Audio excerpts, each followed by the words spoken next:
తెలంగాణ కాంగ్రెస్ లో పదవుల పందారానికి వేళ్లైంది. నామినేటెడ్ పదవులను పూర్తి స్థాయిలో భర్తీ చేసేందుకు కాంగ్రెస్ సర్కార్ సిద్ధమవుతోంది. ఎన్నికల కోడ్ ముగియడంతో పదవుల కోసం సీఎం మంత్రులు గాంధీభవన్ చుట్టూ చక్కర్లు కొడుతున్నారు నేతలు.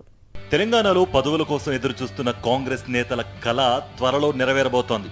ఎన్నికల ప్రక్రియ ముగియడంతో వీలైనంత త్వరగా పదవులను భర్తీ చేసేందుకు కాంగ్రెస్ ప్రభుత్వం కసరత్తు మొదలుపెట్టింది.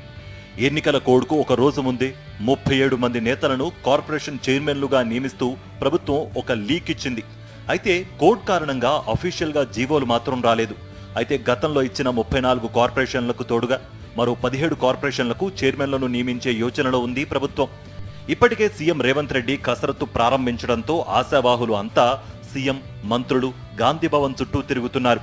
గతంలో పార్టీ తమకు ఇచ్చిన హామీలు, తమ పార్టీకి చేసిన సేవను నేతల ముందు పెడుతూ తీవ్ర ఒత్తిడి తెచ్చే ప్రయత్నం చేస్తున్నారు.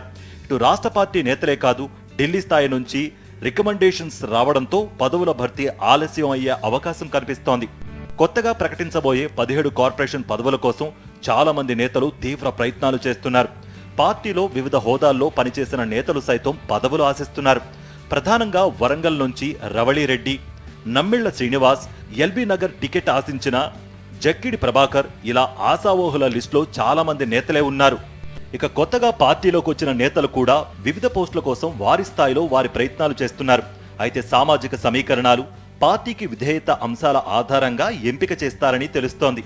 కానీ పోస్టులు తక్కువ ఉండడం, ఆశావాహులు ఎక్కువ సంఖ్యలో ఉండడం కారణంగా నామినేటెడ్ పదవుల భర్తీ కాంగ్రెస్ ప్రభుత్వానికి కత్తి మీద సాములా మారింది. అదే సమయంలో మరింత ఆలస్యం చేస్తే పార్టీ నేతల్లో అసంతృప్తి పెరిగే ప్రమాదం ఉందని అంచనా వేస్తోంది. మొత్తంగా 4-5 రోజుల్లో అన్ని నామినేటెడ్ పదవులను భర్తీ చేయాలని డిసైడ్ అయింది కాంగ్రెస్ ప్రభుత్వం. అందుకు తగ్గట్లుగా కసరత్తు చేస్తోంది.